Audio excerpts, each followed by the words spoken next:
newspapermen meet. Coming up next, a media project conversation about the way things used to be and whether they're getting any better.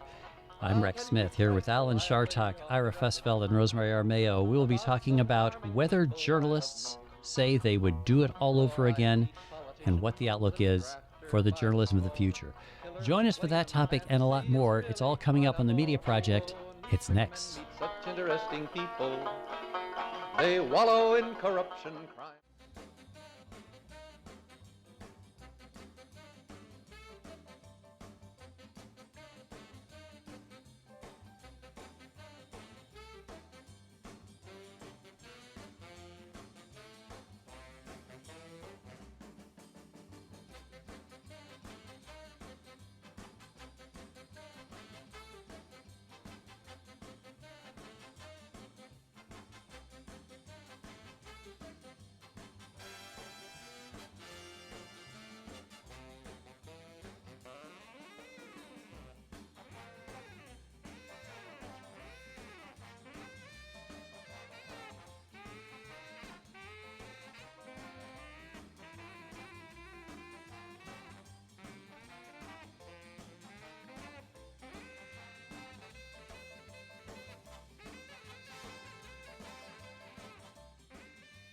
Oh, newspapermen meet such interesting people.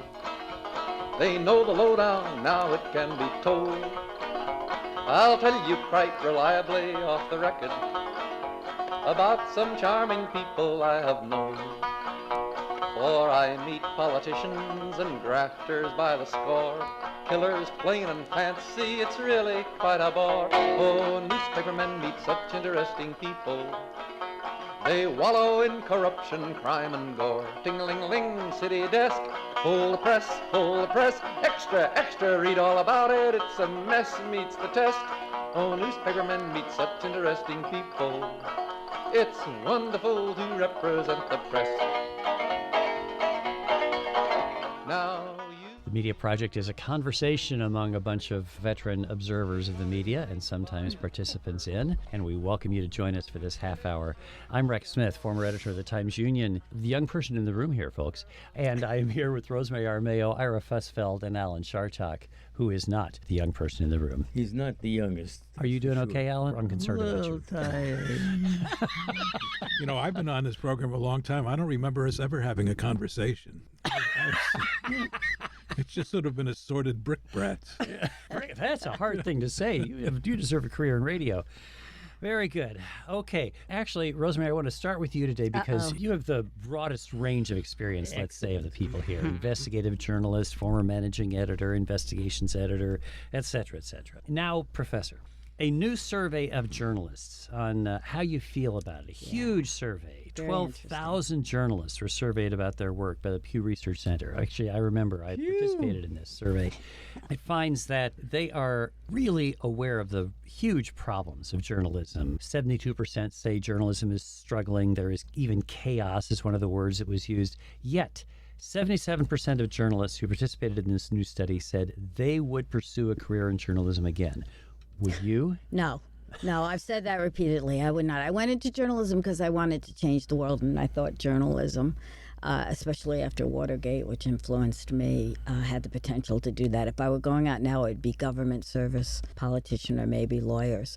And, of course, statistics play funny. You said 77% would stay. That means almost a quarter would leave. And I think that's the more meaningful way to look at it. Say they would leave. Say they would not have picked that as their field. They'd They pick say something, that. nearly a quarter. Yeah. But we don't know whether every other profession, whether if you gave them the chance to say that they wouldn't have picked it, whether they really... would 1/4 of them want to leave? I think that's a high number, and it's printed there in a way to make it sound the opposite. And there's lots of reasons not to be in journalism, aside from the lack of respect or influence that we have, much less influence than we used to, I think, in the 70s. There's no money, there's no job security, there's no future. It's technologically difficult. You have to constantly be upgrading, and for what? And yet you've been a professor of journalism for all this time. The kids still come. It's a lower quality. Not as many as there used to be. Enrollment is down. The bad signs are there. I mean, we keep trying to look hopeful. For years in investigative reporting, we'd say, oh, yeah, times are tough, but look at all these great investigations. But there's always been sort of a certain number of investigations that get done, top level of the reportage done by the best newspapers, and that continues. But look at what we've lost at the local level. You can't say all of us have run papers. Can you say the places we used to work at are as good now as when we were there? And I know it wasn't the glory days, it wasn't all perfect, but are they as good now as they were when we began? If you say yes, you're lying. Well, that sort of prejudges the answer. Rexy, what do you say? You ran a major newspaper for a long time. Think it's getting better or worse? Well, it's different. There's some terrific things that are being done. My alma mater, the Times-Union, just won this great Watchdog Award from the New York Press Club down in New York City. My successor, Casey Seiler, went down to get this award, and it wasn't even an award they applied for. It was a New York City Press Club saying, look at this great watchdog reporting going on. Imagine that, north of 125th Street in Manhattan. So there is great watchdog, and that was relating to Andrew Cuomo and the many issues that were brought to light by Times-Union reporting.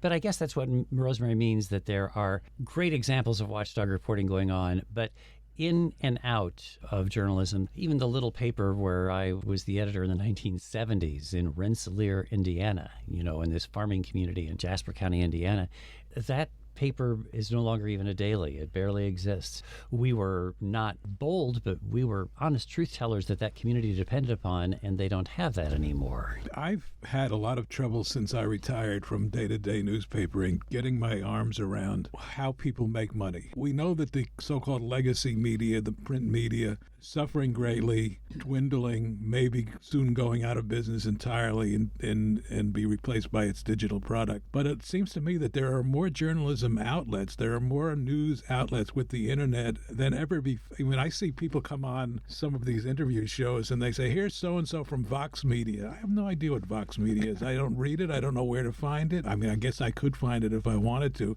But there are countless numbers of Vox Media. Who's reading them? Who's watching them? How are they making money? To your point about the survey, if I was 18 years old and looking to start myself back in the world, journalism still is a terribly attractive business for a calling for me.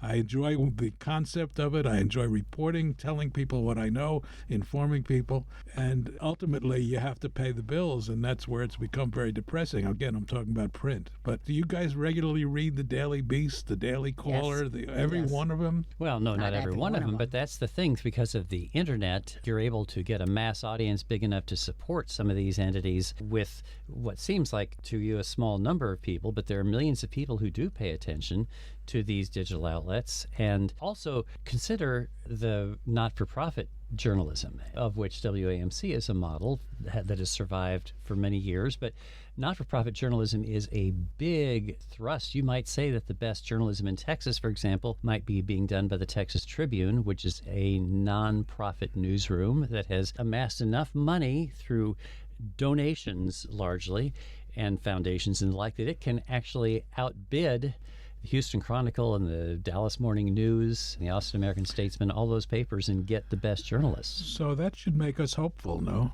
We spend a lot of time on this program being depressed about the fate of the newspaper industry and the media in general, but your testimony is there's a lot going on out there. Hopeful, but not for the local Rosemary communities. I mean, tell me another profession where you attract the brightest and the best that's based on donations and foundational support.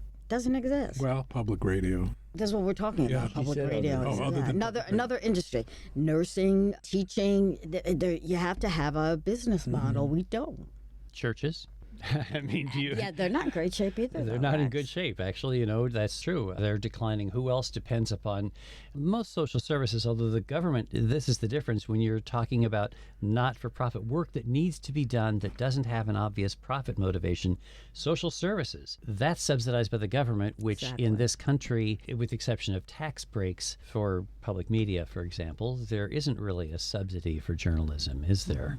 Not like what the BBC has. Mm-hmm. There's been talk of that over the years, but is it all about money? I mean, Ira pointed out there's this satisfaction that comes from storytelling, right? From Yeah, but at some point, taskmates. somebody has got to give you enough money so you Yeah. can buy a sandwich for lunch. You know, maybe 10 years ago on the show, Rex predicted that there would not be a paper media anymore. I'd like to come back to you and ask you how your prediction is holding up. It is rolling out. I had just come back. I remember that. I was at a conference where the head of the Aspen Institute said, kind of offhand, we'll probably have paper for another century. And he meant we will use paper like this, folks.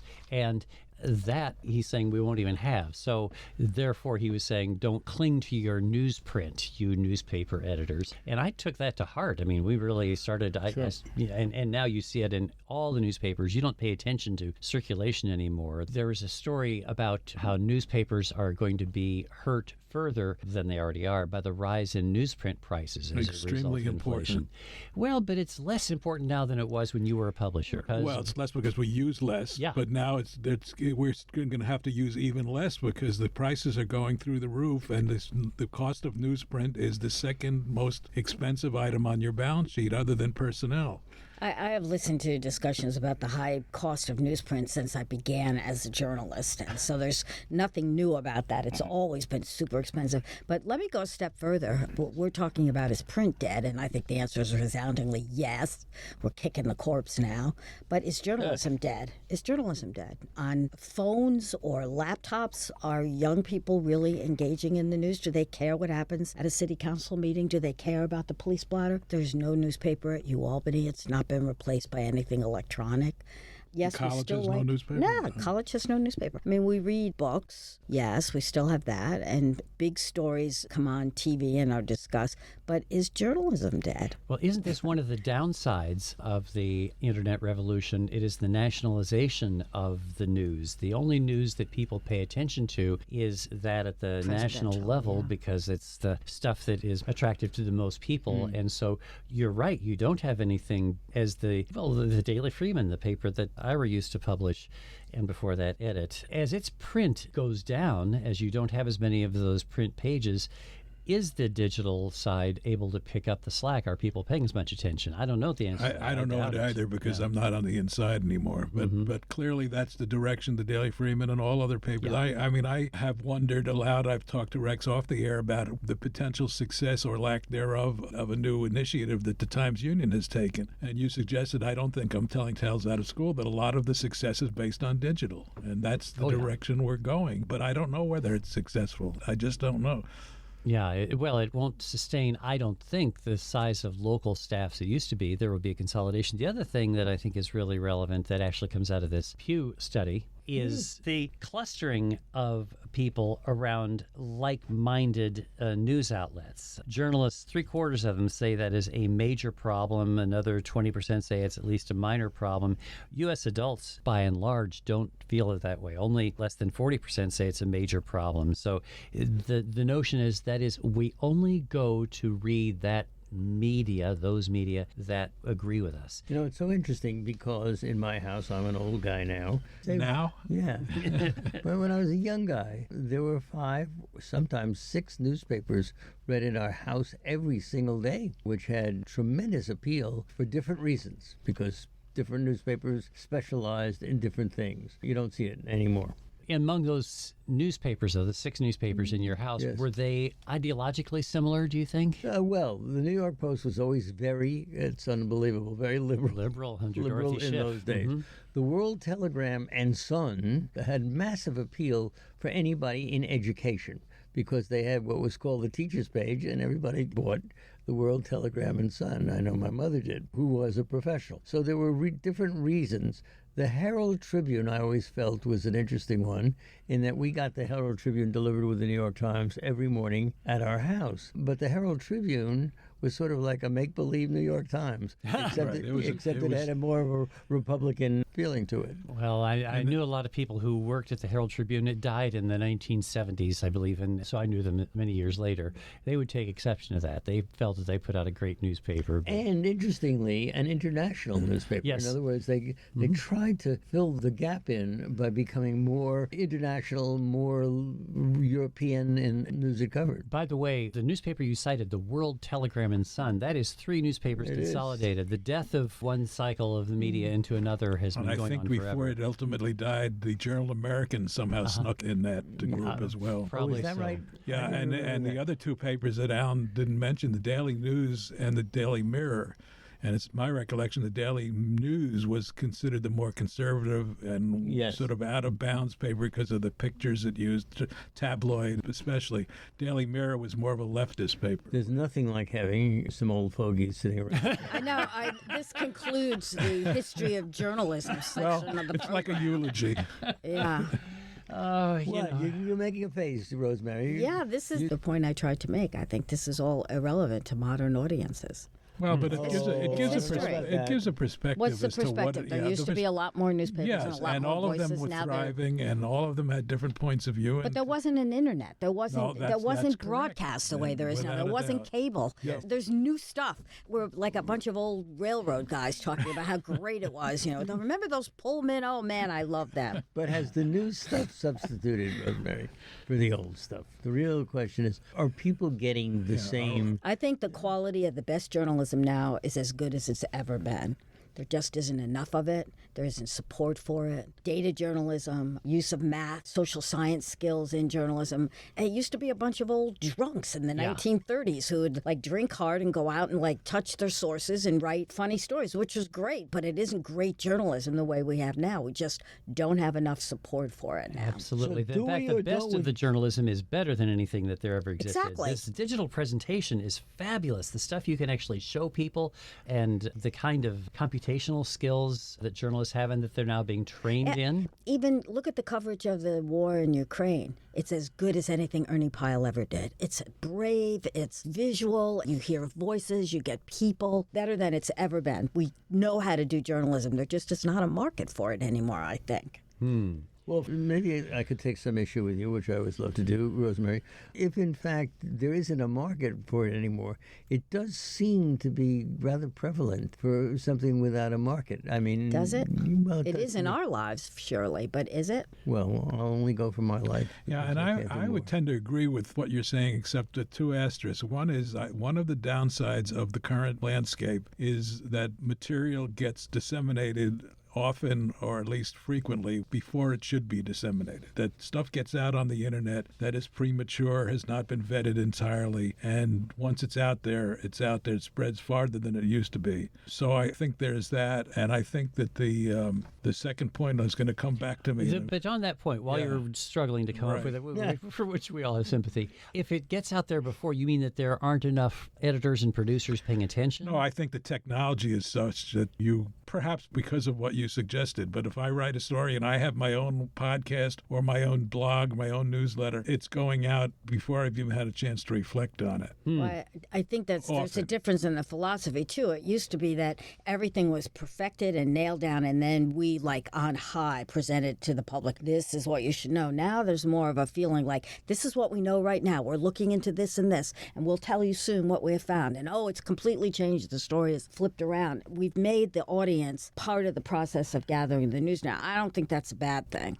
Are mistakes made? Yes. In breaking news, you cannot believe the report, but the best journalists who do breaking news are very good at saying, this is what we know right now. It may not be complete. It may change. That's kind of exciting. Though that actually is what contributes to some of It the does. problems Yeah, of the I get it. election. People get the first I get it. impression. It's like Right. They Donald don't- Trump saying we were winning, and then they brought And then in we those lost. They snuck in those Democratic votes. They counted yeah. those votes.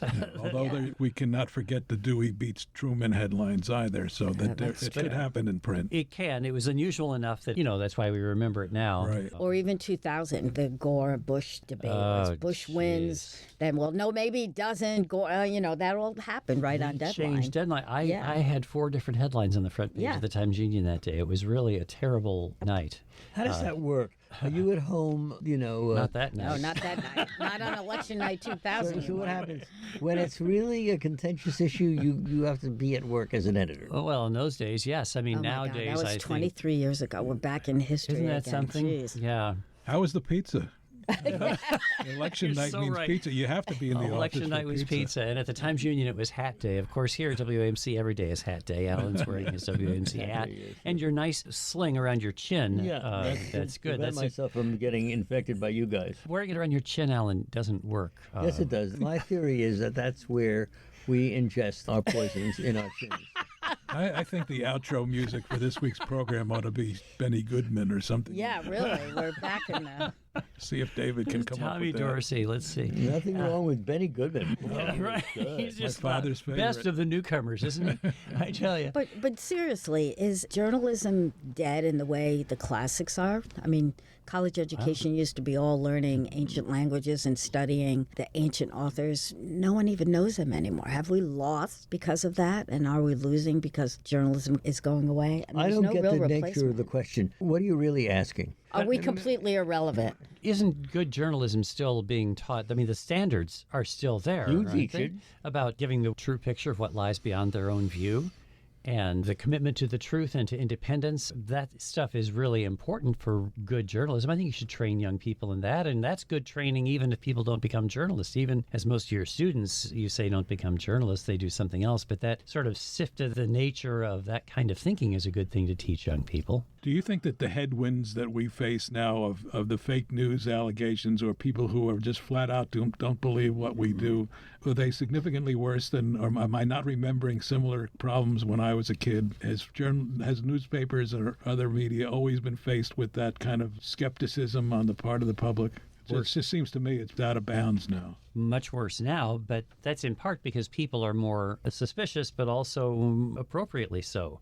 You remember at the beginning of the 20th century, journalism was filled with made-up stories. You know, the front pages of newspapers would have these heart-wrenching stories of rescues and the poor damsel in distress and so on. And the reporters, some of whom we now revere, you know, like H.L. Mencken and so on, would be making up this stuff or at least giving us details that were beyond their view. So some of that we think back on, the period of independent, strong reporting was pretty brief in this country from, say, the end of World War II to maybe about 2000. But you know, Rex, your very good analysis leaves me wondering, the one indices that I'm really not sure of is how much did people believe what they were reading?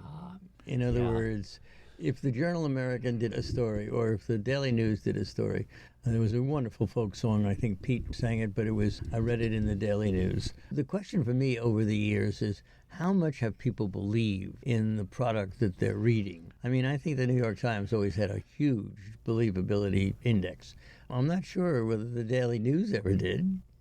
Yeah, well, that was my point in the question. I just don't remember the disbelief being as widespread and as blatant and as just people are just automatically. I mean, the New York Times could write a story saying that tomorrow is Friday as we speak, and people will say, "Are you sure?" I don't know. It's the New York Times saying it's Friday. That can't be right. There was always, I guess, an element of that, but I've never seen it the way it is now. People simply do not believe us. Well, people believe what they, in the words of the immortal philosopher Paul Simon, man hears what he wants to hear and disregards the rest. Lie, lie, lie.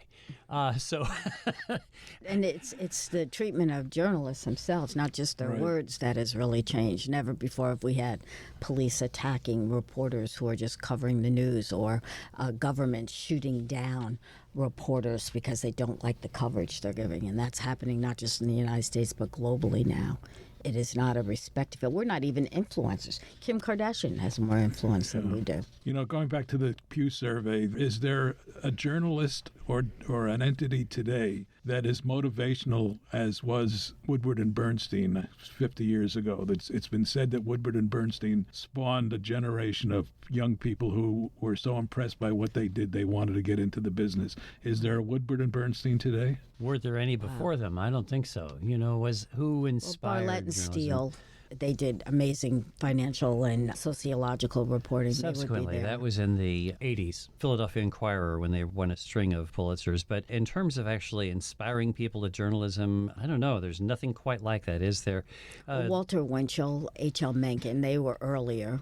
But yeah, no, I don't think so. The notion of journalists being at risk of even being attacked, there's been this terrible problem in Uvalde. The police chief has apologized, but after the fact, for obstructing journalists from doing the reporting. Now, there is a point to be made about it is really hard when you're in a small community and there's a big news event and suddenly hundreds of reporters descend upon your community, or even in a relatively minor thing, and there are dozens of reporters at somebody's doorstep. I can understand why people would really be resentful of that. But what can you do? What cops are doing a lot these days is kind of pushing journalists around, saying, get out of here, or even arresting them, and then subsequently apologizing or saying, well, we'll try to do better. During Black Lives Matter protesting, they were actually firing rubber bullets and projectiles at them, so it was more than just pushing them around. And in Uvalde, yes, they were descended upon. A horrible event happened, and the journalists certainly didn't make everybody feel good by looking for answers. But let us point out that those answers have not been uncovered, that there is a complete shutting down of news in that city. Very important news about police behavior or misbehavior. And officials are refusing to comment. They're saying, well, we'll tell you in January. That's 6 months from now. Then we'll let you know. After we have all the answers, we're going to vet it all and make sure it's all perfect. Remember the old newspapers who did, when we know everything and all the threads are hemmed in, then we will give you the information. That's more dangerous to me than a bunch of journalists coming in and demanding answers. So where do we get news about news now? In other words, how much do we know about the politics of the news media and other things? Now, in some ways, it's obvious to me that there's some competition, for example, between a CNN and some of the more conservative branches, and they talk about each other.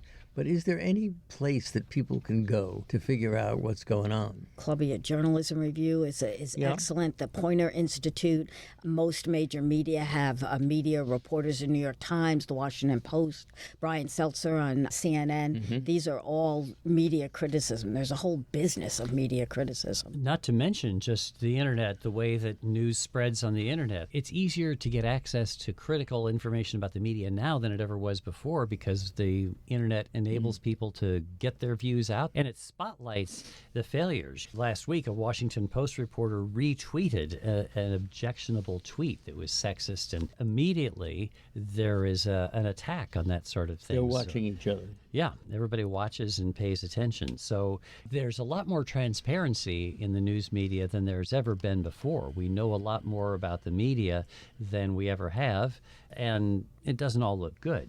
Yeah, that's very different than any other profession. Cops don't do that. Doctors don't do that. Lawyers don't do that. It's all confidential, all personnel matters. We're out there slamming each other every day.